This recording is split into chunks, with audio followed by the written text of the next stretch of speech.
Hello students, कैसे सब लोग? तबीयत कैसे सब लोगों की? सब ठीक? चलो, आज मैं ऑसिलेशन का नेक्स्ट टॉपिक कवर करने वाला हूँ और आज मैंने डिसाइड किया है कि आज मैं आपके साथ डिस्कस करूंगा स्प्रिंग ब्लॉक सिस्टम के प्रॉब्लम्स। स्प्रिंग ब्लॉक सिस्टम के जो प्रॉब्लम्स है ना, वो ऑसिलेशन चैप्टर में बहुत कॉमन है। और आपको याद होगा कि जब ऑसिलेशन चैप्टर मैंने शुरू किया था, वीडियो जो सबसे पहला वीडियो था, तो उसमें मैंने सबसे पहला एग्जाम्पल भी स्प्रिंग और मास सिस्टम का लिया था कि एक सिंपल सा स्प्रिंग है और स्प्रिंग का कांस्टेंट के और उसको एक मैंने मास अटैच किया था। This is like the easiest example of simple harmonic motion. ये सिंपल हार्मोनिक मोशन का एकदम इजी स्ट्रेट फॉरवर्ड एग्जाम्पल है।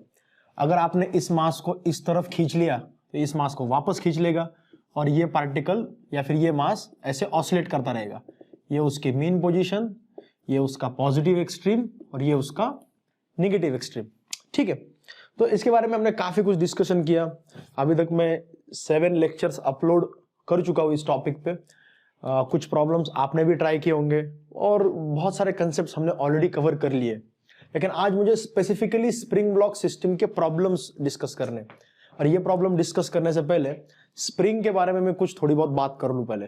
ठीक है, वैसे मैंने स्प्रिंग्स के बारे में न्यूटन्स लॉज ऑफ मोशन में भी बात की थी, तो आप में से किसी को अगर वो स्प्रिंग का वीडियो देखना है तो उसकी लिंक मैं नीचे डाल देता हूँ, इस वीडियो के नीचे, एक बार उसको भी चेक कर लो।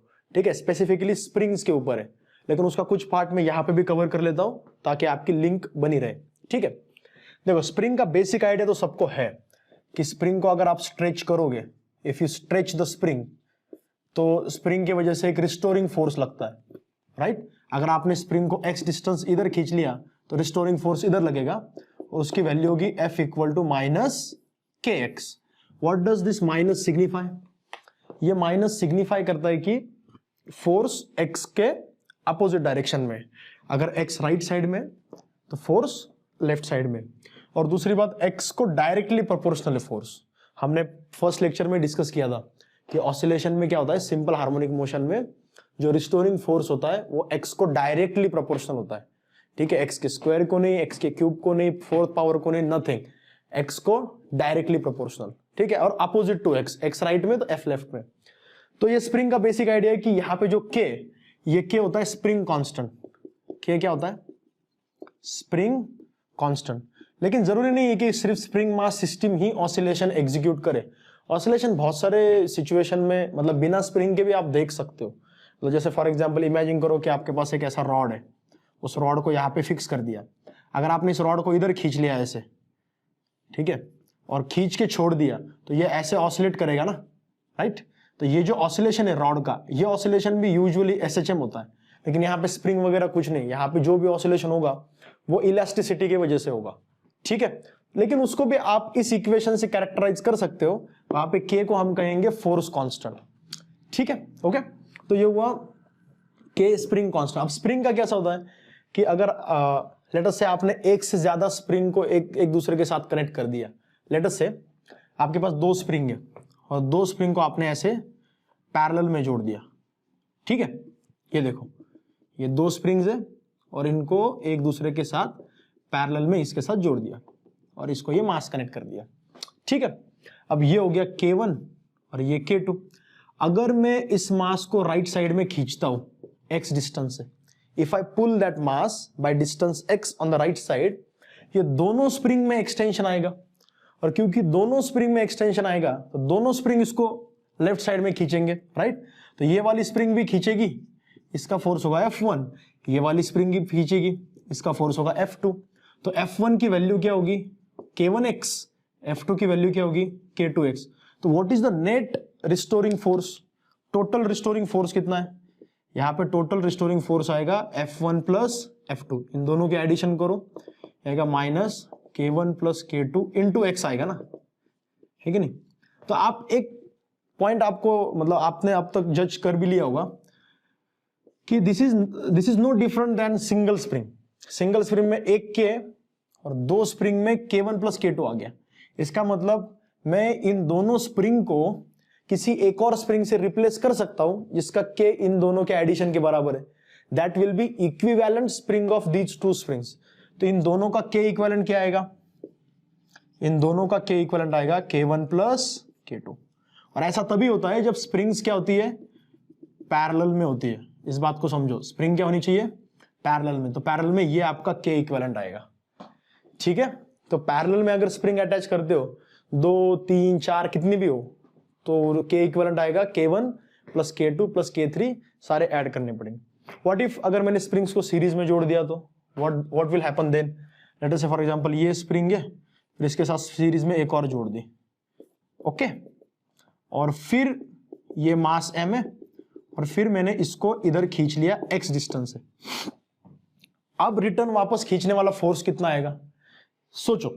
लेट अस से रिटर्न वापस खींचने वाला जो फोर्स है, रिस्टोरिंग फोर्स, लेट अस से वो रिस्टोरिंग फोर्स आता है F, ठीक है। क्या मैं ऐसे बोल सकता हूं, F इक्वल टू इन दोनों का कॉम्बिनेशन मिला के K इक्विवेलेंट आएगा ना, दोनों का कॉम्बिनेशन। और ये दोनों क्या है, ये दोनों K1 एंड K2, ठीक है। तो F इक्वल टू क्या आएगा, minus K equivalent into X, okay, ठीक है। अब क्योंकि इस मास को वापस खींचने वाला फोर्स F है, तो मतलब इस स्प्रिंग में आने वाला टेंशन कितना होगा, F। और जो टेंशन इस स्प्रिंग में आएगा वही टेंशन इस स्प्रिंग में भी आएगा ना, क्योंकि दोनों स्प्रिंग सीरीज में है ना। और जब सीरीज में होंगे तो इसको खींचने वाला अगर F है तो इसको F खींच रहा है, तो इसको भी F ही खींच रहा है ना। तो दोनों को खींचने वाला फोर्स क्या है, सेम, लेकिन दोनों में होने वाला एक्सटेंशन अलग अलग होगा। इसका एक्सटेंशन होगा लेट अस से x1 और इसका एक्सटेंशन होगा लेट अस से x2। अब इसका जितना भी एक्सटेंशन होगा x1 और इसका जितना भी एक्सटेंशन होगा x2, दोनों का एक्सटेंशन मिला के टोटल एक्सटेंशन आएगा ना, है कि नहीं। अगर ये 5 सेंटीमीटर से एक्सटेंड हो गया और ये 10 सेंटीमीटर से, तो 5 और 10 ये पूरा 15 सेंटीमीटर इधर जाएगा। मतलब total extension x is equal to x1 plus x2। अब मैं क्या ऐसे लिख सकता हूं, x equal to F by K equivalent, F by K। ये माइनस को साइड में रखो क्योंकि minus basically represents the direction, x right में तो F लेफ्ट में, ठीक है। मैं न्यूमेरिकल वैल्यूज पे या उसके कंटेंट पे फोकस कर रहा हूं, ठीक है। तो F इक्वल टू KX है ना, तो x इक्वल टू क्या आएगा, F बाय K इक्वेलेंट। तो वो x1 क्या आएगा, अब इसमें भी F फोर्स है तो F बाय K आएगा, F बाय K1, क्योंकि इसमें भी कितना फोर्स है, F ही ना, है कि नहीं। और इसमें कितना एक्सटेंशन आएगा, F अपॉन K2। तो ये F कैंसल, अल्टीमेटली आता है 1 by K equivalent equal to 1 by K1 plus 1 by K2। समझ में आ रहा है, ठीक है। 1 by K equivalent equal to 1 by K1 plus 1 by K2। तो अगर स्प्रिंग्स सीरीज में लगा दी, स्प्रिंग्स कैसी लगा दी, सीरीज में, तो सीरीज में लगाने के बाद दोनों स्प्रिंग का इक्विवेलेंट आता है 1 by K equivalent equal to 1 by K1 plus 1 by K2। वही अगर स्प्रिंग्स पैरेलल में जोड़ दी तो इक्विवेलेंट आता है K1 प्लस K2। समझ में आ रहा है क्या, इंपॉर्टेंट है। तो ये मैंने उस लेक्चर में कवर किया है, उस लेक्चर को एक और बार देखो, और भी स्प्रिंग्स के बारे में बेसिक कंसेप्ट्स आपके क्लैरिफाई होंगे। लेकिन ये स्प्रिंग का बेसिक है जो आपको पता होना चाहिए कि पैरेलल कॉम्बिनेशन में क्या होता है और सीरीज कॉम्बिनेशन में क्या होता है, ठीक है। Now let us get back to the problems. मुझे लगता है अभी ये बेसिक आपको समझ में आ गया। आपका नोटबुक वगैरह रेडी है तो नोटबुक में लिखो इसको अच्छे से। Now let us move directly to the problems, और मैं बेसिक प्रॉब्लम से स्टार्ट करूंगा, then we will move step by step in upward direction, ठीक है। Okay, so let us look at first question. ये सीरीज पैरेलल समझ में आ गया सबको, ओके। चलो पहला क्वेश्चन देखते हैं। देखो, और स्प्रिंग्स के बहुत सारे मतलब बेसिक प्रॉपर्टीज वगैरह भी है जो आपको पता मतलब होनी चाहिए। जैसे फॉर एग्जांपल एक स्प्रिंग है लेटस से, और स्प्रिंग को आपने क्या कर दिया, कट कर दिया कुछ पार्ट्स में। जैसे ये एक पार्ट है, ये एक पार्ट है, ये एक पार्ट है, 3 पार्ट में कट किया, और इसका ओरिजिनल कांस्टेंट था K, ओरिजिनल कांस्टेंट था K।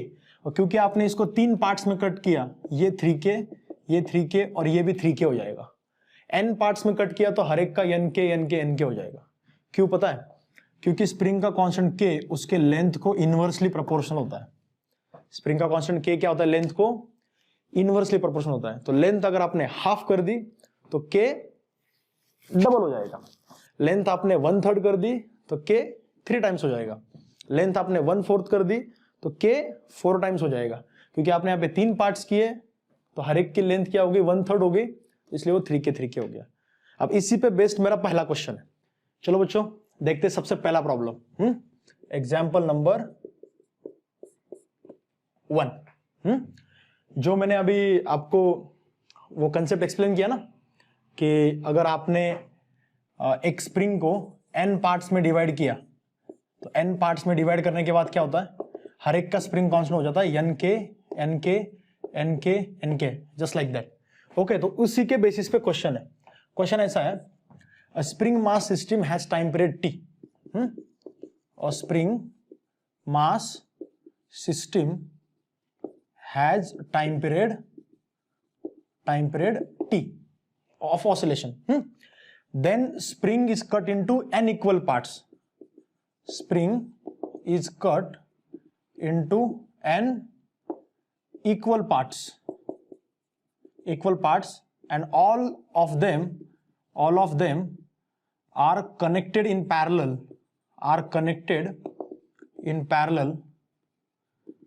to the same mass. What is time period of resultant system? तो अब जो नई सिस्टम बनेगी तो उसका टाइम पीरियड कितना होगा, मतलब ये स्प्रिंग है, ठीक है, इस स्प्रिंग को ये मास कनेक्टेड है स्मूथ सरफेस पे। अब इसको n पार्ट्स में डिवाइड किया और सारे पार्ट्स को क्या किया, ऐसे पैरेलल में जोड़ दिया, ठीक है, ऐसे n पार्ट्स को, और फिर उसको ये मास जोड़ दिया। तो अब ये जो नई सिस्टम आई है, इस नए सिस्टम का टाइम पीरियड क्या होगा, ऐसा क्वेश्चन है। अब इस क्वेश्चन को कैसे टैकल करोगे, देखो अब ऑप्शन भी दे देता हूं मैं आपको। फर्स्ट ऑप्शन है it will remain the same t, दूसरा ऑप्शन है it will become n times of t, तीसरा ऑप्शन है it will become n square times of t, and last option है इट विल बिकम t/n। ठीक है, अगर आपको लगता है कि आप इस क्वेश्चन को सॉल्व कर सकते हो तो वीडियो को पॉज करो, आप खुद एक बार ट्राई करके देखो और फिर देखो कि मैंने जो सॉल्यूशन निकाला है वो आपके आंसर के साथ मैच होता है क्या। सही रहेगा वो। चलो इसका सॉल्यूशन देखते हैं। अब देखो मैंने कितने पार्ट्स में डिवाइड किया, इसको n पार्ट्स में डिवाइड किया ना, तो इसका कांस्टेंट हो जाएगा nk, इसका हो जाएगा nk, इसका हो जाएगा nk, ऐसे n टाइम्स आएंगे। तो यहाँ पे k इक्विवेलेंट कितना आएगा, यहाँ पे k इक्विवेलेंट आएगा nk plus nk plus nk plus nk, ऐसे n टाइम्स nk ऐड करूंगा तो n इंटू n k हो जाएगा, that is n square k, है कि नहीं, राइट। अब सिंगल स्प्रिंग मास सिस्टम का टाइम पीरियड का फॉर्मूला क्या था, याद करो। सिंगल स्प्रिंग मास सिस्टम का टाइम पीरियड का फॉर्मूला था t equal to 2 pi under root k/m की m बाई के ना, क्योंकि k इक्वल टू क्या होता है m omega square, so k/m equal to omega square होता है, तो ओमेगा इक्वल टू आता है अंडर रूट k/m, और ओमेगा 2 पाई बाई ओमेगा क्या होता है t, तो t के लिए इसका रेसिप्रोकल आएगा that is m/k। Am I right? Okay, तो ओरिजिनल टाइम पीरियड आपका है t, इसका सॉल्यूशन आएगा आपका ओरिजिनल टाइम पीरियड है 2 पाई अंडर रूट m/k। आपका नया टाइम पीरियड क्या आएगा, देखो नया टाइम पीरियड के लिए k इक्विवेलेंट आएगा ना, मास तो वही है, तो वो क्या आएगा 2 pi under root m/k equivalent, और k इक्विवेलेंट की वैल्यू कितनी है n स्क्वायर k। अब under root n square root से बाहर निकलेगा तो अंडर रूट n स्क्वायर होता है n, तो ये 1/n हो जाएगा 2 pi under root m/k। What is 2 pi under root m/k, 2 pi under root m/k is t, this is basically t/n। मतलब ये जो सिस्टम बनी है नई, इसका टाइम पीरियड होगा t dash equal to t/n। So right option is first नहीं, second नहीं, थर्ड नहीं, fourth option is the right answer. समझे? अच्छा क्वेश्चन था ना। एक और क्वेश्चन करते हैं इसी टाइप का, इंटरेस्टिंग, ध्यान दो carefully. Late us look eight next example. Next example भी सिमिलर टाइप का है। इमेजिन करो कि आपके पास दो सिस्टम दिए, 2 सिस्टम्स आर गिवन, ठीक है, इसका स्प्रिंग कांस्टेंट है k1 और दूसरा सिस्टम है उसका स्प्रिंग कांस्टेंट है k2, ठीक है, और इसका टाइम पीरियड दिया t1, इसका टाइम पीरियड दिया t2, और फिर ये दोनों को देखो आइडेंटिकल मास है, फिर इन दोनों को सीरीज में जोड़ दिया, दोनों को कैसे जोड़ दिया, सीरीज में, और फिर वो मास लगा दिया K1 K2, और इसका टाइम पीरियड है T3। और क्वेश्चन ऐसा है, find relation between T1 T2 and T3। T1 T2 T3 में रिलेशन फाइंड करो। ठीक है, चलो कैसे करेंगे।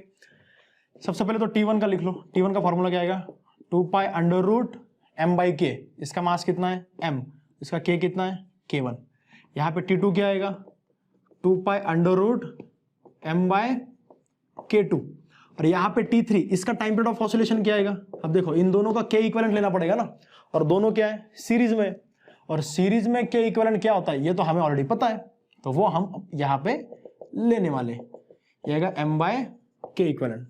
ओके चलो देखो, हाँ एक काम करो, इसमें ना दोनों साइड में स्क्वायर करो, स्क्वायर करके इसको रीअरेंज करो। K1 को इधर लेके जाओ, T1 को इधर, ये आएगा K1 is equal to 4 pi square, क्योंकि इसका स्क्वायर किया अंडर रूट से m निकल जाएगा m, और T1 का स्क्वायर इधर जाएगा डिवीजन में, और ये K1 अंडर रूट में था, रूट से बाहर निकल के इधर आ गया। ठीक है, रीअरेंजमेंट किया मैंने। सिमिलर रीअरेंजमेंट में यहाँ पे भी कर सकता हूँ, K2 equal to 4 pi square m upon T2 square. आप में से कोई सोच रहा होगा कि सर ये रीअरेंजमेंट क्यों कर रहे हो आप, सॉल्व करने के लिए कर रहा हूँ। ठीक है, ये आ गया K1, ये आ गया K2, और इसके लिए क्या आएगा k इक्विवेलेंट इधर, T3 इधर, लेकिन पहले दोनों तरफ स्क्वायर कर लो, तो ये T3 का स्क्वायर होके इधर जाएगा, और ये k इक्विवेलेंट रूट से निकल के फिर इधर आएगा, तो ये आएगा k equivalent equal to 4 pi square, क्योंकि 2 पाई का होल स्क्वायर, अंडर रूट से m निकल गया, ये आया T3 का स्क्वायर। ये आ गया मेरे पास K1, ये आ गया K2, ये आ गया k equivalent. Now can I find the relation between k equivalent and K1 and K2? Yes I can do, because I know कि जब सीरीज में आप दो स्प्रिंग्स को कनेक्ट करते हो तो k इक्विवेलेंट आता है 1 by k equivalent equal to 1 by K1 plus 1 by K2, right. अभी तो हम डिस्कस कर रहे थे, तो यहाँ पे K1 की वैल्यू है, तो k इक्विवेलेंट K1 K2 इनकी वैल्यू यहाँ से पुट कर दो, तो K1 का रेसिप्रोकल है ना 1 बाई K1, तो इसका रेसिप्रोकल क्या आएगा, T1 square upon 4 pi square m। दूसरा इसका रेसिप्रोकल क्या आएगा, T2 square upon 4 pi square is equal to, और 1 बाई k इक्वल उसका रेसिप्रोकल क्या आएगा, T3 square upon 4 pi square m, right. अब इस इक्वेशन में दोनों तरफ क्या क्या कैंसिल होता है, 4 pi square m, 4 pi square m, 4 pi square m cancel. ऐसा कैंसिल होता तो अच्छा लगता है ना, कैंसिल हो रहा है मतलब आंसर की तरफ जा रहे हैं हम। ओके, ये T3 का स्क्वायर है, तो ultimately T3 square equal to आएगा T1 square plus T2 square, तो ये आ गया हमारा answer. This is the relation between T1, T2 and T3। समझे कि नहीं समझे, अच्छा क्वेश्चन है ना, राइट, समझ में आ गया। तो स्प्रिंग्स अगर सीरीज में जोड़ दी तो आपका ये फाइनल आंसर आ जाएगा, ओरिजिनल T1 T2 था, फाइनल T3। एग्जाम में अगर क्वेश्चन आ गया तो मतलब वैल्यूज वगैरह भी दे सकते हो, but even if they give you values you can solve it very easily. तो ये गया example number 2। Should we move on to the next question? चलो नेक्स्ट क्वेश्चन पे जाते हैं। मैं पहले काम करता हूँ, क्वेश्चन के डायग्राम ड्रॉ करता हूँ, आपको ड्रॉ करके देता हूँ, आप उसको ट्राई करो। First you try and then look for the solution. देखो बिना फिजिक्स के क्वेश्चन बिना ट्राई किए ना, सॉल्यूशन पहले देखने का नहीं, कभी नहीं करने का, वैसे ये बहुत गलत है। सबसे पहले आपको ट्राई करना बहुत जरूरी है। So whenever you are solving questions related to physics, first you need to apply your mind. पहले आपको सोचना चाहिए, उसको दिमाग लगाना चाहिए, कोशिश करनी चाहिए। एक बार कोशिश करो, 2 बार करो, 3 बार करो, और 3-4 बार करने के बाद भी नहीं आया तो फिर सॉल्यूशन देखो। उससे आपको यह समझ में आएगा कि एग्जैक्टली गलती कहाँ हो रही थी और मुझे कौन से पॉइंट पे इंप्रूव करने की जरूरत है। अगर आप एक बार सॉल्व करके फिर हार गए और सीधा आंसर देखने लग गए तो आप फिजिक्स का प्रॉब्लम सॉल्व करना कभी नहीं सीखोगे। ठीक है, फिजिक्स के प्रॉब्लम सॉल्व करने के लिए थोड़ी सी जिद होना बहुत जरूरी है। थोड़ी सी जिद चाहिए आपके अंदर, थोड़ी सी, मतलब अंग्रेजी में क्या कहते हैं उसको, परजर्वरेंस।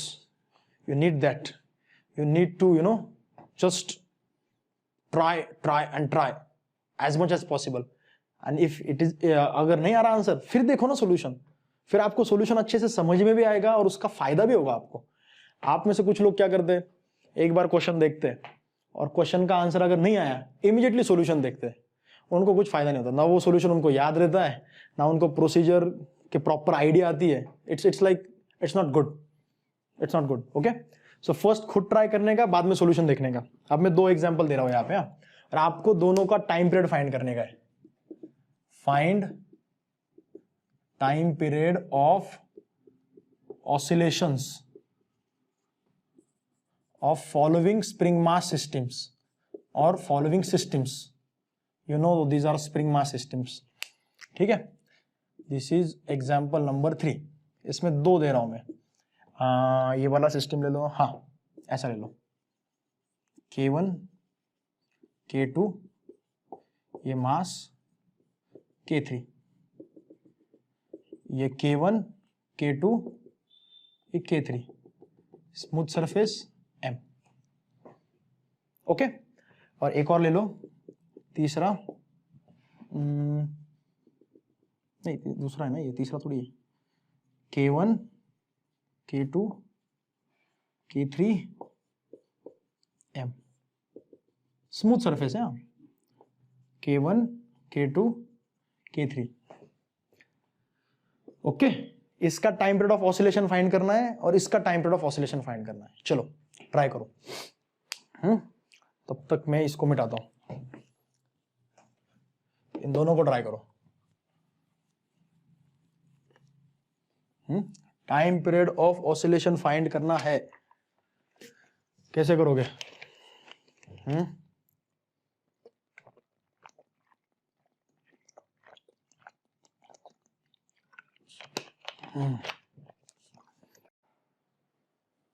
ओके, चलो देखो कैसे करोगे इस क्वेश्चन को. दोनों केसेस में टाइम पीरियड आएगा. जैसे फर्स्ट केस में टाइम पीरियड क्या आएगा, t इक्वल टू 2π√m/k, लेकिन k की जगह आ गया k इक्विवेलेंट, राइट. अब आप में से कुछ लोगों ने ऑलरेडी देख लिया कि यहाँ पे k इक्विवेलेंट क्या आएगा, क्योंकि ये दोनों पैरेलल में, तो ये जगह k1 plus k2. What about this k3? क्या ये k3 इसके साथ सीरीज में है, क्या ये k3 इसके साथ पैरेलल में? How do decide that? अब आप में से कुछ लोगों ने, मुझे पता है, ऑलरेडी डिसाइड कर लिया कि ये सीरीज में, क्योंकि ये सीरीज में दिख रहा है. लेकिन आपको ये सोचना चाहिए कि अगर ये कैपिटल M को मैंने राइट साइड में ऐसे शिफ्ट किया x डिस्टेंस से, तो इन दोनों में एलोंगेशन होगा. तो ये दोनों में फोर्स कितना आएगा, इस डायरेक्शन में इसका फोर्स आएगा k1x, और k2 वाले का फोर्स भी इस डायरेक्शन में आएगा, वो भी कितना होगा, k2x. तो ये दोनों लेफ्ट में खींचेंगे k1x प्लस k2x, लेकिन ये दोनों लेफ्ट में खींचेंगे तो ये k3 वाला जो है वो कंप्रेस होगा ना. तो कंप्रेशन की वजह से ये भी इधर ही खींचेगा ना, नॉट खींचेगा, पुश करेगा, इधर लेफ्ट में पुश करेगा ना. और वो लेफ्ट में कितना पुश करेगा, कितने फोर्स से पुश करेगा, k3x से. कितने से पुश करेगा, k3x. तो what is the total force, what is the total restoring force in this condition? Restoring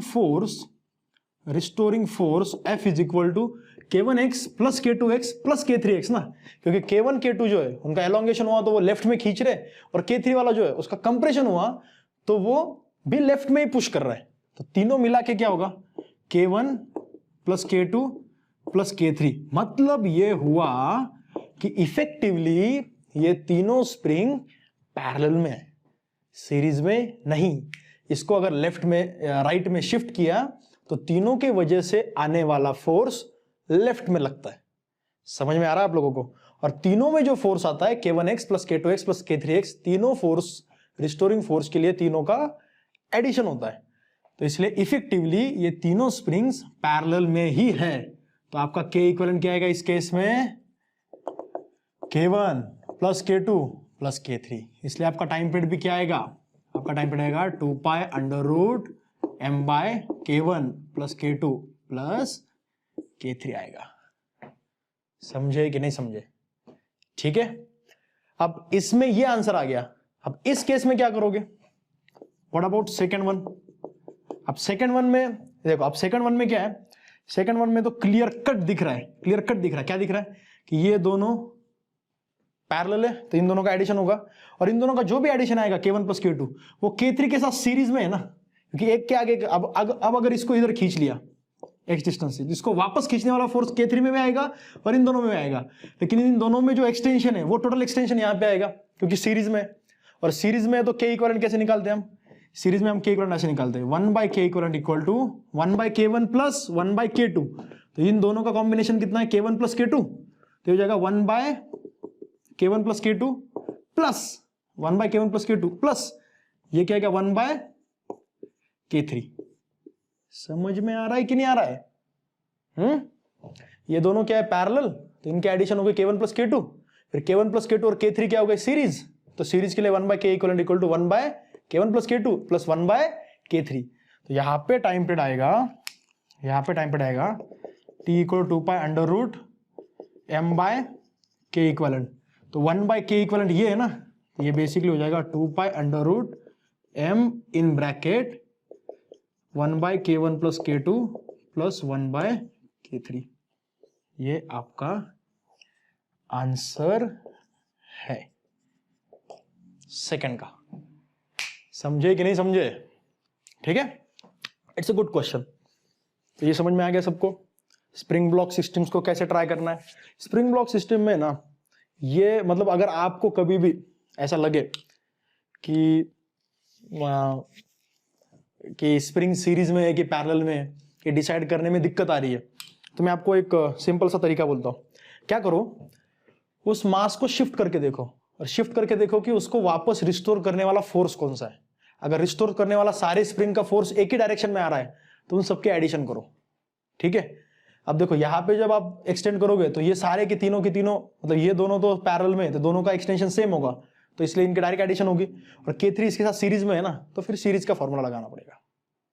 okay, so if you ever face this problem कि आपको डिसाइड करना नहीं आ रहा कि सीरीज में है कि पैरेलल में, तो मास को शिफ्ट करके देखने का, और फिर आपको इजीली क्लिक हो जाएगा कि स्प्रिंग सीरीज में है कि पैरेलल में। ओके, स्प्रिंग मास सिस्टम पे है ना, मतलब कभी कभी ना आपको घुमा फिरा के ऐसे क्वेश्चन पूछने की कोशिश करते हैं कि जिसमें आपकी गलती करने की पॉसिबिलिटी ज्यादा होती है। जैसे फॉर एग्जांपल मैं आपको एग्जांपल देता हूं, सपोज मैंने आपको है ना 2-4 सिस्टम्स दे दी, स्प्रिंग मास सिस्टम्स, एकदम आइडेंटिकल स्प्रिंग आइडेंटिकल मास, और आपको पूछ लिया कि इन सारे सिस्टम्स में टाइम पीरियड कितना आएगा वो बताओ। जैसे फॉर एग्जांपल मैंने एक सिस्टम ऐसे दे दी, सिंपल सी स्ट्रेट फॉरवर्ड एकदम, ये K, ये M और ये frictionless surface, system number 1। Okay, दूसरी सिस्टम मैंने ऐसे दे दी, ठीक है, सेम K सेम M लेकिन अभी वर्टिकल है। ओके, तीसरी सिस्टम मैंने ऐसे दे दी, तीसरी सिस्टम इनक्लाइन है, ये भी फ्रिक्शनलेस है, ये भी M, ये भी ऐसा है। ओके, ये फिक्स है और फ्रिक्शनलेस सरफेस है, इनक्लाइन सरफेस, और इधर थीटा दिया है। ओके, और चौथी सिस्टम मैंने आपको दे दी ऐसी, एक लिफ्ट है, लिफ्ट के अंदर कैपिटल M है, लिफ्ट ऊपर जा रही A एक्सेलरेशन से, अगेन सेम K, और आपको कहा कि सब में आइडेंटिकल मास है, सब में आइडेंटिकल स्प्रिंग है, और कहा कि अब इन चारों में बताओ कि टाइम पीरियड क्या आएगा। क्या इन चारों में टाइम पीरियड सेम आएगा कि अलग अलग आएगा? अलग अलग आएगा तो क्या आएगा? That is the question. अब सोचो, 1 मिनट के लिए सोचो कि देखो इसका जो टाइम पीरियड है वो तो क्लियर कट है, इसका टाइम पीरियड क्या आएगा? इसका आएगा T is equal to 2π√m/K, that is straightforward. What about this case? इसमें क्या होगा? अब इसमें और इसमें फर्क इतना है कि यहाँ पे जो mg है वो वर्टिकल है और उसको यहाँ का नॉर्मल रिएक्शन बैलेंस कर रहा है, तो हॉरिजॉन्टल डायरेक्शन में कोई फोर्स नहीं जो इसको खींच रहा है। लेकिन इस केस में ये जो फोर्स है mg वो एग्जैक्टली स्प्रिंग के अपोजिट है ना, तो क्या इस mg के वजह से इसके टाइम पीरियड में कोई फर्क आएगा? इस mg के वजह से क्या इसके टाइम पीरियड में कुछ फर्क आएगा? नहीं आएगा। क्यों? Let me explain.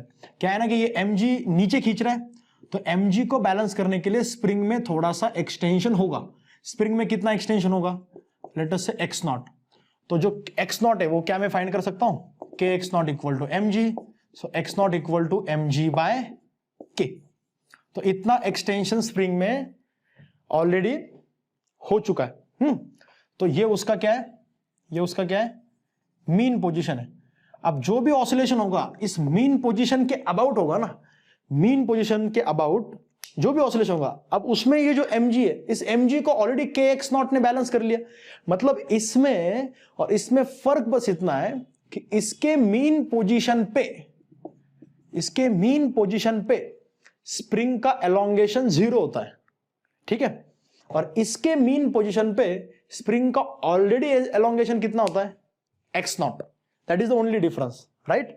उसके बाद जो भी ऑसिलेशन होगा, वो ऑसिलेशन जो होगा वो स्प्रिंग में डेवलप होने वाले फोर्स की वजह से होगा ना, और स्प्रिंग में डेवलप फोर्स, एक्स्ट्रा फोर्स तब होगा जब इसका और डिस्प्लेसमेंट होगा। तो मतलब ऑलरेडी जो एलोंगेशन हो चुका है उससे कुछ भी फर्क नहीं पड़ता। यहां पे कितना एलोंगेशन होगा ऑलरेडी, देखो x0, यहां पे नीचे खींचने वाला फोर्स कितना है, mg sin थीटा ना, so mg sin theta is equal to k x0। So x0 equal to क्या आएगा, mg sin theta by k। अब इस बात को समझो,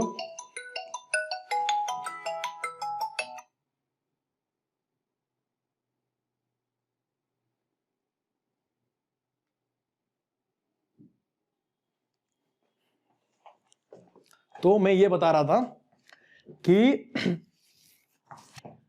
x0 की वैल्यू क्या आएगी, mg sin theta by k। तो ये x0 क्या रिप्रेजेंट करता है, x0 ये रिप्रेजेंट करता है मीन पोजीशन। तो इन तीनों केसेस में मीन पोजीशन अलग अलग है। तीनों केसेस में क्या है, मीन पोजीशन अलग अलग है। इसमें एक्सटेंशन मीन पोजीशन पे 0 है, इसमें एक्सटेंशन मीन पोजीशन पे x0 है जो कि mg बाय k है, इसमें extension mg sin theta by k, right, okay. इस केस में भी क्या होगा, नीचे खींचने वाला फोर्स क्या है, mg, और mg के साथ साथ ये एक्सेलरेशन a की वजह से सूडो फोर्स आएगा ma। तो यहां पे भी एक्सटेंशन होगा इक्विलिब्रियम पोजीशन पे, वो x0 होगा mg plus ma by k। लेकिन क्योंकि चारों केसेस में एलोंगेशन स्प्रिंग का इक्विलिब्रियम पोजीशन पे अलग अलग है, लेकिन उसके बावजूद जो रिस्टोरिंग फोर्स होगा वो तो kx ही होगा ना, वापस खींचने वाला फोर्स, वापस खींचने वाले फोर्स की बात कर रहा हूं मैं। क्योंकि ये जो ओरिजिनल एक्सटेंशन है kx0 वो इस mg sin थीटा को वैसे भी बैलेंस कर रहा है, वो जो kx0 है वो वैसे भी mg प्लस ma को बैलेंस कर रहा है, वो जो kx0 है वो mg को बैलेंस कर रहा है। तो kx0 के बाद, x0 के बाद जो एक्स्ट्रा x होगा उसी की वजह से फोर्स आएगा, रिस्टोरिंग फोर्स। तो restoring force original extension x0 पे डिपेंड नहीं करेगा, क्योंकि kx0 ऑलरेडी इक्विलिब्रियम। तो इन चारों में इक्विलिब्रियम पोजीशन अलग अलग है, लेकिन चारों के लिए रिस्टोरिंग फोर्स kx ही आएगा। सिर्फ यहां पे जो x होगा वो x इक्वल टू 0 से मेजरमेंट होगा, यहां पे जो x होगा वो x0 से मेजरमेंट होगा, और x0 की वैल्यू हर एक केस में अलग अलग है। लेकिन x0 की वैल्यू हर एक केस में अलग अलग होने के बावजूद जो रिस्टोरिंग फोर्स होगा, देखो आपका ऑसिलेशन लेट अस से इस पॉइंट के अबाउट हो रहा है, और दूसरा ऑसिलेशन इस पॉइंट के अबाउट हो रहा है, ये x0 है, ये 0 है। अब ऑसिलेशन किसके भी अबाउट हो ना, इसके अबाउट ऑसिलेशन हो या फिर इसके अबाउट ऑसिलेशन हो, ऑसिलेशन तो ऑसिलेशन है। और यहाँ पे फोर्स डिस्प्लेसमेंट को, मीन पोजीशन से जो डिस्प्लेसमेंट होता है उसको डायरेक्टली प्रोपोर्शनल है, यहाँ पे भी डायरेक्टली प्रोपोर्शनल है। तो ये भी एसएचएम है, ये भी एसएचएम है, सिर्फ मीन पोजीशन अलग अलग है, सिर्फ मीन पोजीशन अलग अलग है। समझ में आ रहा है? तो इन चारों का टाइम पीरियड सेम ही आएगा, और वो कितना आएगा, t is equal to 2 pi under root m by k। It doesn't matter spring mass system को आप कैसे रखते हो, स्प्रिंग मास सिस्टम को आप हॉरिजॉन्टल रखो, वर्टिकल रखो, इंक्लाइन रखो, या फिर मूविंग एलिवेटर में या फिर लिफ्ट में रखो, चारों केसेस में स्प्रिंग मास सिस्टम का टाइम पीरियड सेम आएगा, और आएगा t equal to 2 pi under root m by k। ठीक है, एक second, understood? Okay, let us move to the next problem. Next problem और भी इंटरेस्टिंग है, ठीक है।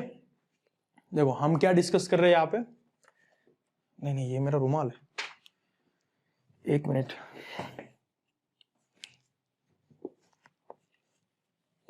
आई होप कि ये पॉइंट आपको समझ में आ गया होगा। I have tried my best to make you understand this.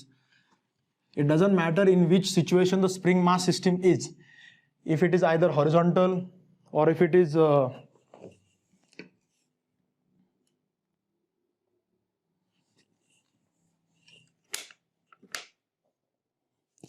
it can be horizontal, it can be vertical, it can be inclined, or it can be in an elevator which is moving upward or downward. In all cases the time period remains the same. Okay, let us move on to the next problem भी बहुत interesting है. देखो ऐसा दिया है, ये मास है, ये के, ये के और ये के, और ये एंगल दिया है 90 डिग्री, और ऑसिलेशन हो रहा है अलोंग हॉरिजॉन्टल डायरेक्शन. ऐसे ऑसिलेशन हो रहा है, इसका mass m. Find the time period of oscillation if all the 3 springs are identical. Find time period of oscillation. Oscillation का टाइम पीरियड आपको फाइंड करना है, तीनों नहीं सॉरी, इस केस में. अब इसको कैसे करोगे? अब मुझे बताओ, क्या ये तीनों स्प्रिंग्स सीरीज में है? नहीं. क्या ये तीनों स्प्रिंग्स पैरेलल में? नहीं. तीनों स्प्रिंग ना सीरीज में ना पैरेलल में. तो इस क्वेश्चन को करने के लिए एक काम करो, बेस्ट वर्क. इस m को है ना शिफ्ट करो x डिस्टेंस से लेफ्ट में. ठीक है, m को क्या किया? x डिस्टेंस से लेफ्ट में शिफ्ट किया. अगर उसको लेफ्ट में शिफ्ट किया तो ये कंप्रेस हो जाएगा, तो इसका इस डायरेक्शन में फोर्स क्या आएगा? इस डायरेक्शन में फोर्स आएगा इसका k इंटू एक्स. तो ये जो मास है, इस मास पे लगने वाला फोर्स कौन सा होगा? एक राइट डायरेक्शन में kx. ठीक है, अब ये k और ये k, ये दोनों का एलोंगेशन होगा ना, क्योंकि ये यहां पे आ गया तो ये स्प्रिंग ऐसी हो जाएगी और ये भी ऐसी हो जाएगी. समझ रहे हो आप? तो इसका एलोंगेशन हो गया और इसका भी एलोंगेशन हो गया. तो इन दोनों का एलोंगेशन हो गया, तो दोनों का एलोंगेशन से दोनों का, एक का इधर फोर्स लगेगा और एक का इधर फोर्स लगेगा कि नहीं लगेगा? और क्योंकि दोनों सिमेट्रिक है तो दोनों में एलोंगेशन सेम होगा, दोनों का फोर्स भी सेम लगेगा. तो एक का फोर्स इधर लगेगा F और एक का फोर्स इधर लगेगा F. तो अभी इन दो F के मुझे दो कंपोनेंट लेने पड़ेंगे. तो F का एक कंपोनेंट इधर आएगा, लेट अस से ये थीटा है, F साइन थीटा, और इधर क्या आएगा? F cos theta. वैसे इधर भी आएगा, इस F का ये थीटा है, F कॉस थीटा, और इधर क्या आएगा? F sine theta. तो ये kx के साथ साथ ये F के जो, ये दोनों F के जो ये कंपोनेंट है, एक इसका वाला F कॉस थीटा और एक इसका वाला F कॉस थीटा, तो ये आएगा twice of F cos theta. So what is the net restoring force if mass m is shifted towards left by x? Then net restoring force is, net restoring force कितना आता है? net restoring force, net restoring force आता है, net restoring force आता है F is equal to kx plus twice of F cos theta. अब हमारे लिए F निकालना बहुत जरूरी है, और ये F क्या है? ये F, ये स्प्रिंग का F है, और स्प्रिंग का F निकालने के लिए स्प्रिंग में कितना एक्सटेंशन हुआ ये फाइंड करना भी बहुत जरूरी है. अब वो हम कैसे फाइंड करेंगे? अब देखो, ये लेफ्ट में x गया और लेफ्ट में जाने की वजह से इसका ऐसे एक्सटेंशन हो गया ना, राइट? तो ये इधर गया x से. एक काम करो, यहाँ पे है ना, यहाँ से ऐसे परपेंडिकुलर डाल दो, परपेंडिकुलर. तो यहाँ से ऐसे परपेंडिकुलर डालोगे, दिख रहा है सब लोगों को? तो ये जो लेंथ है, ये लेंथ और ये लेंथ, यहाँ से यहाँ से यहाँ से और यहाँ से यहाँ तक, ये और ये अप्रोक्सीमेटली इक्वल आएगी ना. ठीक है, इस ट्रायंगल को मैं लार्ज ऐसे निकालता हूँ इधर. ठीक है, तो ये पॉइंट और ये पॉइंट, तो ये डिस्टेंस कितना है? x. ठीक है, आप सबका अटेंशन चाहिए ना, बिल्कुल फिजिक्स से ही है, इसमें अटेंशन बहुत चाहिए. और ये यहाँ पे 90 डिग्री मैंने परपेंडिकुलर डाल दिया है यहाँ पे. ठीक है, अब ये टोटल एंगल 90 था, तो ये कितना हो जाएगा? 45 डिग्री. तो ये और ये, मतलब इस पॉइंट से लेके ये O पॉइंट तक और इस पॉइंट से लेके ये O पॉइंट तक, ये और ये सेम है. तो एक्स्ट्रा एक्सटेंशन तो ये हुआ ना, ये आपका क्या हो गया? एक्सटेंशन. ये आपका क्या हो गया? एक्सटेंशन. तो क्या मैं वो एक्सटेंशन फाइंड कर सकता हूं? देखो ये 45 की एडजेसेंट साइड है ना, तो ये एक्सटेंशन कितना आएगा, ये एक्सटेंशन आएगा, ये एडजेसेंट साइड है, adjacent side is equal to hypotenuse into cos theta. तो हाइपोटेनस कितना है, x into cos of 45। What is cos of 45, 1/√2, it is x/√2। तो आपका एक्सटेंशन कितना है, इस स्प्रिंग में एक्सटेंशन हुआ इतना, सिमिलरली इधर भी परपेंडिकुलर डालोगे तो इसमें भी इतना एक्सटेंशन मिलेगा, ये वाला। तो इसका एक्सटेंशन ये, इसका एक्सटेंशन a, ये कितना x/√2, ये x/√2।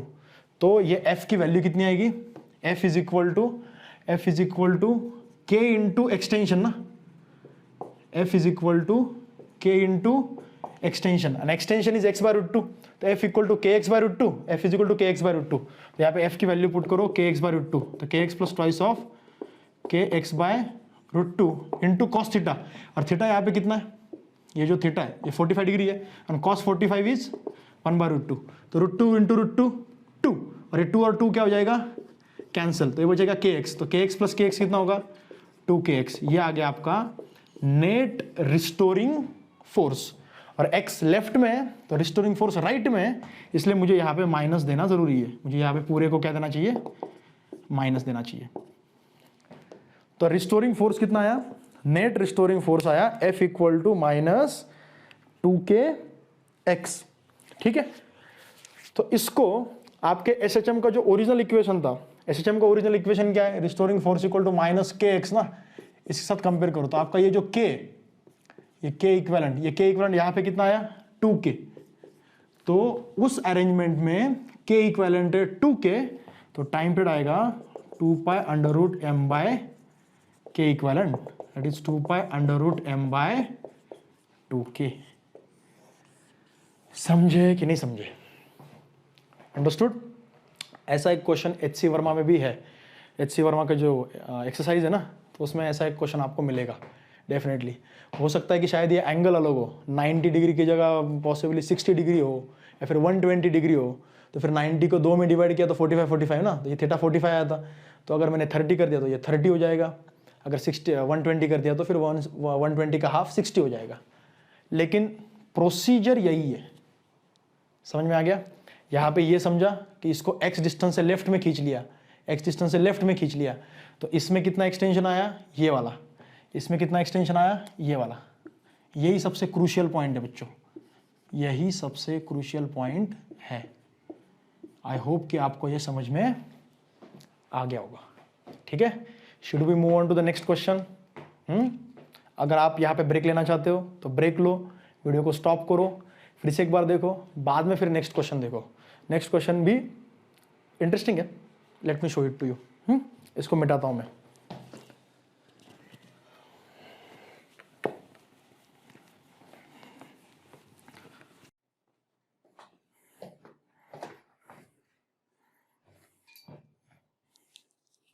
ओके चलो देखते हैं next problem.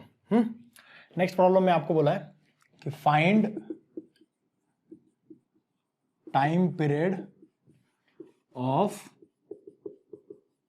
Oscillations of following systems, ठीक है। और यहाँ पे 3 डायग्राम से मैं ड्रॉ करके दिखाता हूं आपको। ये फर्स्ट वाला है, फिर उसके बाद ये दूसरा है, दूसरे वाले में थोड़ा सा अलग है। दूसरे वाले में ये ऐसा है, यहाँ पे स्प्रिंग लगी हुई है, और ये ऐसा है, और ये ऐसा है, थोड़ा सा अलग है ना, ठीक है। और तीसरे वाले में कैसा देखो, इसमें स्प्रिंग यहाँ पे लगी है, उसमें यहाँ पे लगी है। हाँ, तीसरे वाले में ऐसा है, ये इधर, ये इधर, और ऐसा है। तीनों में स्प्रिंग्स आइडेंटिकल है, तीनों में मास आइडेंटिकल है। This is system 1, system 2 and system 3, और तीनों का टाइम पीरियड ऑफ ऑसिलेशन आपको फाइंड करना है। That is the next example, quite interesting. चलो देखते हैं। देखो पहले वाले में क्या होगा, पहला वाला तीनों में से सबसे इजी है, क्योंकि पहले वाले में अगर ये x डिस्टेंस नीचे गया, मैं अब तीनों क्वेश्चन को सेम तरीके से अप्लाई करने वाला हूँ, अप्रोच करने वाला हूँ। मतलब कैसे, मैं तीनों में ये सोचूंगा कि अगर वो मास x डिस्टेंस से शिफ्ट हुआ तो उसको वापस खींचने वाला रिस्टोरिंग फोर्स कितना आएगा, और तीनों केसेस में जो रिस्टोरिंग फोर्स आएगा वो स्प्रिंग की वजह से ही आएगा। वो कितना आएगा वो मुझे फाइंड करना है, और मुझे पता है कि एसएचएम का फंडामेंटल इक्वेशन क्या है, F equal to minus K equivalent into X. Once I find K equivalent I can easily find time period T equal to 2 pi under root m by K equivalent. बस यही मुझे करना है। I have to focus on this equation F equal to minus K equivalent into X, और यहाँ पे F क्या है, रिस्टोरिंग फोर्स। तो चलो देखते हैं, अगर मैंने इसको x से नीचे खींचा तो इसमें एक्सटेंशन कितना होगा, क्योंकि ये डायरेक्टली कनेक्टेड है तो एक्सटेंशन भी x होगा। तो इसको वापस खींचने वाला रिस्टोरिंग फोर्स कितना आएगा, डायरेक्टली kx आएगा ना, क्योंकि इसमें एक्सटेंशन x, तो इसमें फोर्स आएगा F इक्वल टू kx, और जो फोर्स इसमें आएगा वही फोर्स डायरेक्टली इसमें आएगा। तो यहाँ पे फर्स्ट केस में रिस्टोरिंग फोर्स आएगा माइनस kx, तो k equivalent is directly k, and that's why time period is 2 pi under root m by k।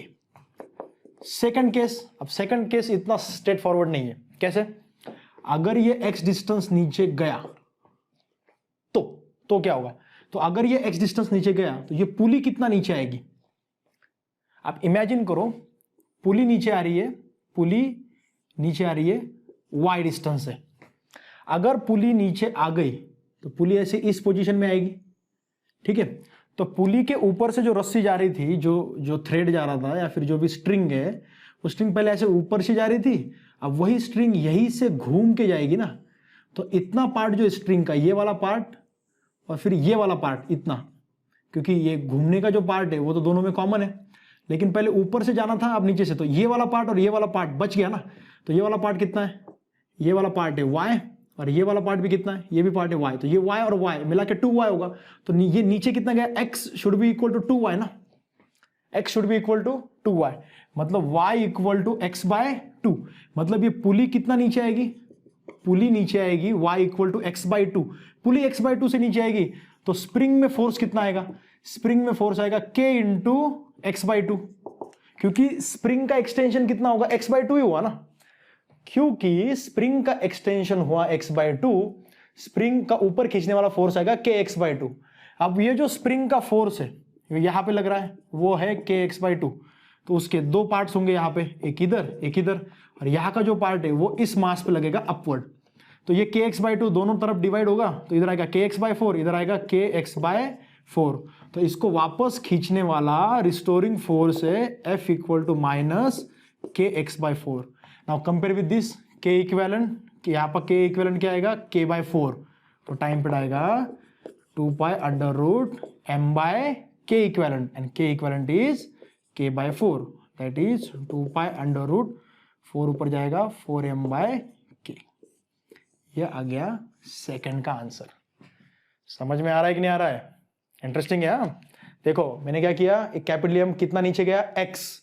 अगर कैपिटल M x नीचे गया तो मैंने फाइंड किया कि पुली कितना नीचे जाएगी। तो मैंने अज्यूम किया कि लेटर से पुली y नीचे गई, तो पुली के दोनों तरफ रस्सी है, तो इधर का y और इधर का y, तो ये पूरे रस्सी की लेंथ अगर कांस्टेंट रखनी है तो ये y और ये y, 2y should be equal to x ना। तो पुली अगर y से नीचे गई तो मास 2y से नीचे जाएगा, तो x इक्वल टू 2y, तो y equal to x by 2। तो क्योंकि पुली x बाई 2 से नीचे आई तो पुली में फोर्स आएगा k x बाई 2। अब ये जो स्प्रिंग का फोर्स है दोनों तरफ डिवाइड होगा, तो एक रस्सी में एक स्ट्रिंग एक साइड में फोर्स कितना आएगा, k x बाई 4। तो इसको रिस्टोर करने वाला फोर्स कितना है, k x बाई 4। समझ में आ रहा है। थर्ड केस में क्या करेंगे, देखो थर्ड केस में मैं इसको मिटा रहा हूं, जिसको ये लिखना है लिख लो वीडियो पॉज करके। थर्ड केस में क्या होगा, what will happen in the third case. Third case में भी वही है, इमेजिन करो ये कितना डिस्टेंस नीचे गया, x। अब सोचो वो जो मास है वो अगर x डिस्टेंस नीचे गया, x डिस्टेंस, तो पुली को क्या फर्क पड़ेगा वो देखो। तो ये x डिस्टेंस नीचे गया तो भैया पुली भी तो x डिस्टेंस नीचे आएगी, पुली भी कितनी नीचे आएगी, x डिस्टेंस ही नीचे आएगी ना, है कि नहीं। तो पुली की जो रस्सी है जो पुली का जो स्ट्रिंग है, स्ट्रिंग ये जो थ्रेड है या फिर स्ट्रिंग है, ये पहले इधर से ऐसे जा रहा था, अभी ऐसे घूम के यहां से ऊपर जाएगा, तो एक्स्ट्रा ये एक्स्ट्रा लगेगा और ये एक्स्ट्रा लगेगा, है कि नहीं? तो x और x कितना एक्स्ट्रा लगेगा? 2x। तो इसका मतलब यहां पे जो हमने स्प्रिंग लगाई है, ये स्प्रिंग ऐसे एक्सटेंड हो जाएगी और स्प्रिंग का एक्सटेंशन कितना होगा? 2x। समझ रहे हो क्या? Am I making sense? Repeat बताओ क्या एक बार? चलो रिपीट करता हूं एक बार। देखो, ये पुली है, यहां पे ये स्प्रिंग लगा हुआ है और ये मास है। मैंने कहा ये मास नीचे गया x डिस्टेंस से, मास x से नीचे गया तो पुली भी नीचे गया x डिस्टेंस से, क्योंकि पुली x डिस्टेंस से नीचे गया तो पुली को नीचे लाने के लिए इधर से भी रस्सी चाहिए, इधर से भी रस्सी चाहिए, तो ये x और ये x, तो ये और x और x कितना होगा? 2x।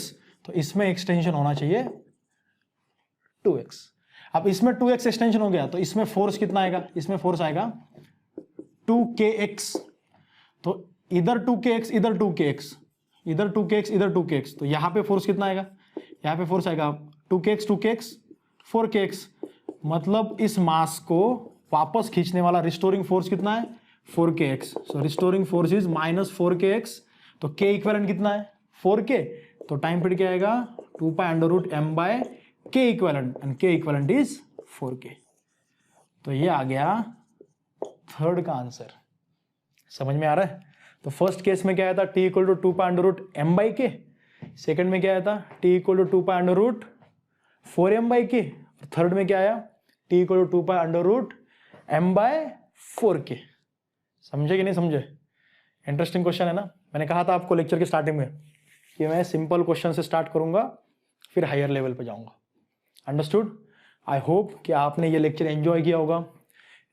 आई होप कि आपने इस लेक्चर में बहुत कुछ सीखा होगा।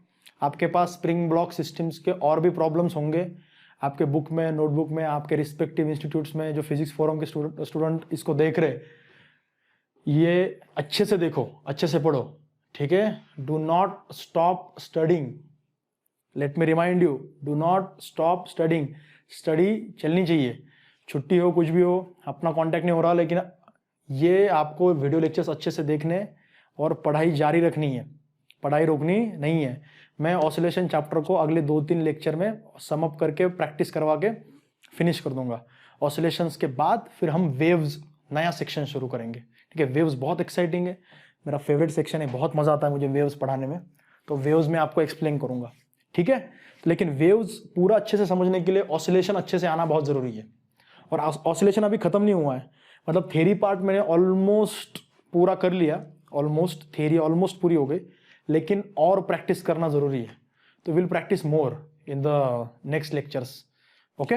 मुझे अगर ऐसा लगा कि कुछ प्रॉब्लम्स इंटरेस्टिंग है प्रीवियस ईयर के, वो भी करवाने चाहिए, तो वो प्रॉब्लम्स में भी करवाऊंगा, ठीक है? Okay?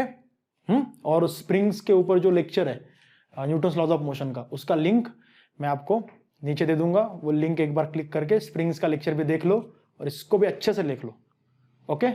Today we stop here. चलो पढ़ाई करो।